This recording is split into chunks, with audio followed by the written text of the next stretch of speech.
City went, listen, 5 at the back today, subbing Haaland off 50 minutes towards the end. I have never seen Pep act today the way he's acted, honestly. I don't know what has scarred him. I don't know what has changed him. But he came with a game plan today to say, you think you know haram ball? Yeah. I'm going to show you my version. And I couldn't believe, what was it? The lowest possession? 36%, lowest possession he has had since 2016 in a Champions League game with Barcelona. And that was 2016. That was intentional. Yeah. See, that's the thing though, like with what you're saying about what Pep. I'm in my group chats right now. I'm seeing online right now. I'm seeing people criticizing Arteta from this game. Do you know what? No, I don't. You go on. You can. I don't get that. I don't get that today. To a degree, I understand that because it's the way they started the game. Okay. At home, I think Arsenal fans are so used to maybe these types of performances away. When they're going to Anfield, when they're going to the Etihad, we can have the slow start. We can start with the 3 defensive midfielders. And that's what it was again today. But 3 defensive midfielders out in midfield. And then at half-time, you make 2 subs, rightly so, to impact the game positively. Why couldn't you have started the game like that? Okay, and even if it's Saka's fitness concern, Eze today, that was a prime opportunity to play him in that 10 role. I understand. The fact that you didn't in a big game like this tells us you're coming into this with the handbrake on. Okay. And that handbrake issue is what I feel like there's frustrations about. I can understand that, right? But then at the end of the day, it's a 90-minute game, right? He made the changes at half-time. He didn't wait until 60, 70 minutes where people often say he takes too long sometimes to make a change. He made the change at half-time. He reduced a Pep Guardiola team, as you said, to 36% possession. Man City walked into this game with their mentality as we are the inferior ones. How often have we seen that? Arsenal were probing and probing and probing. Now, yes, as Gary Neville kept saying, the blue wall, and you were saying it, you don't see them breaking them down. But slowly and slowly, Arsenal kept going and going and going. So I'm looking at this and I'm thinking, how Arteta, which when Arsenal are the ones that dominated, kept going. Man City, after their goal, did nothing. Nothing. How do you walk away from this game and say, I'm not impressed with Arteta? I don't get it. I'm watching that match. I'm seeing one team with a superior and more, what's the called?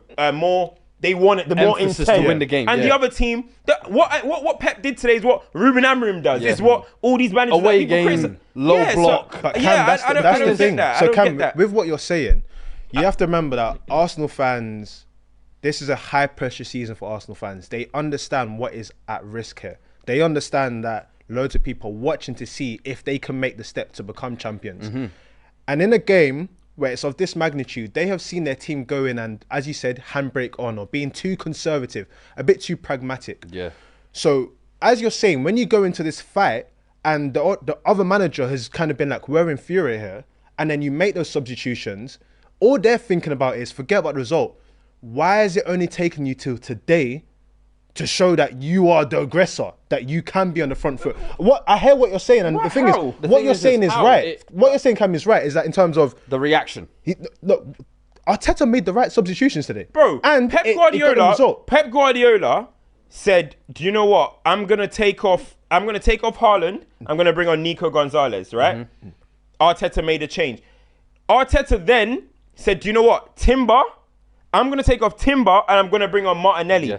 At one point, Arsenal had nearly all their attackers on the pitch, right? But that change, that change of Timber, I'm going to take you off and bring on Martinelli. That's a manager that, in that moment, that's good in-game management, proactive. So I don't get how people are turning around and making out like, with this style of play that we play, we're never going to be breaking down teams. Do you know why? Just quickly. I think also what is blurring the lines a little bit, I think the emotion of a last-minute dagger always overwhelms. It almost feels like we won the game type.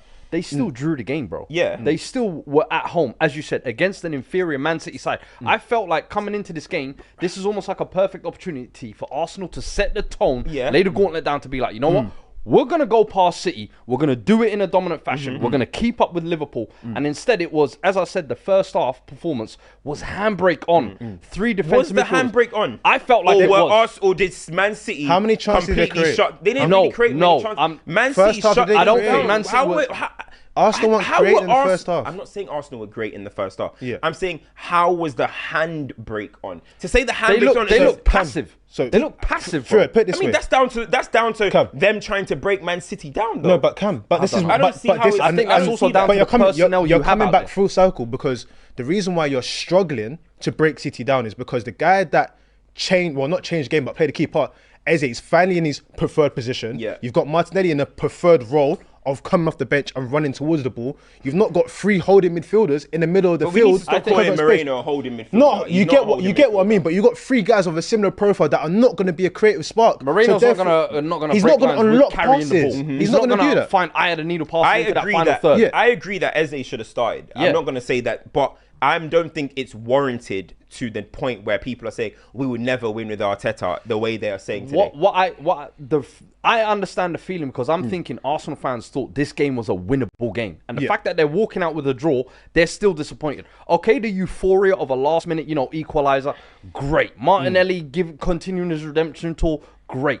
But this was still a winnable game against a City side that have shown they can be got at this season. And once again, they're coming out with a shape and a system that I feel like isn't allowing them to dominate the game. And then when you bring on those players that I'm saying can affect the game, all of a sudden in the second half, you're way more on the front foot. You're way more attacking. You're way more of a threat. It's like the proof is in the pudding. Why can't you just do this from the beginning? And also, so that's where the frustration comes from. But I understand what you're saying. We're also not going to acknowledge the fact that Man City ended the game with 5 centre-back, with 5 defenders, 2 DMs. On the football pitch. 100%. No. So this is what I'm saying. So they walk away with a draw. Yes. Okay, you want to win a match. Everyone's going to have a criticism if you don't win any football match, right? But we're not going to take into account that City literally went more haram, as we're saying, than I've seen Jose do. Are we not going to take that? And then we're going to talk about Arsenal couldn't break that down. The thing is, I'm not even talking about the Arsenal breaking down thing. And we were talking about before. Football's such a fun game, right? Because it's fine margins. Bro. The one time where the City team defaulted into the normal setting of let's go with the high line, they got caught out. For the whole game, they did not do that.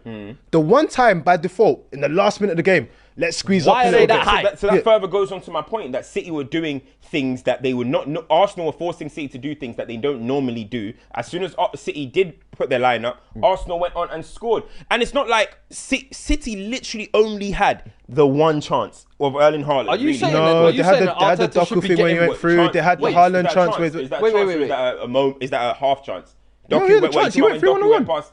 We went 3-1-1, and then he skewed the shot wide. Stuffed the shot wide. And then they had the one where hold on, Haaland should have squared it to Foden, but he took the shot left foot. They had chances. They definitely had chances as well. But are you saying then Arteta should be given praise for walking out with this draw? I'm saying Arteta shouldn't be walking around getting criticised the way he's getting criticised. Praise, you don't need to have praise, but the criticism that, we'll never win with this manager, when I'm watching a football match of Manchester City with every Man City, not Stoke, not Man United, Man City, the biggest probers in the Premier League, with every single man behind the ball, and they're saying, we'll never break this down because of the way we play football, the way we play. We're never going to break it down. The lineup that they started with. I agree with what you're saying about the lineup. I thought Eze should start in midfield, 100%. But the whole 45 minutes of that second half, Man City were under severe pressure. Let me give you an alternative view, because I don't want us to just regurgitate on that point. What I found interesting about this game in particular, right, is we're seeing it by the low percentage that they got. This is very different from Pep Guardiola. For the last 2 years, we've said that things not going right for City. I've never seen him. We've seen him evolve. I've never seen him adapt to this, to say you know what, in order to win this game, I'm going to have to be defensive. For me, I look at that City performance and go, Pep Guardiola adapted. Okay. Was he forced to adapt because of Arsenal? Is it praise to have so you're praising how I agree. Yeah. I think that's the first time, which you said earlier, that we've seen Pep really just say, do you know what, I'm not going to try and play. But he basically said we can't go toe-to-toe with Arsenal. That's what he basically said, right? So you're giving that praise? I'm going to give that tactical change praise, because I think if they went toe-to-toe, the physicality and the issues we've seen from Manchester City, the game could have gone a lot differently. What I'm going to give Arteta praise for is, watching that game, I didn't agree with the starting lineup, but I tell you what I didn't expect, the 2 changes at half-time. When I saw Eze coming on, I thought it was going to be for the 2 wingers.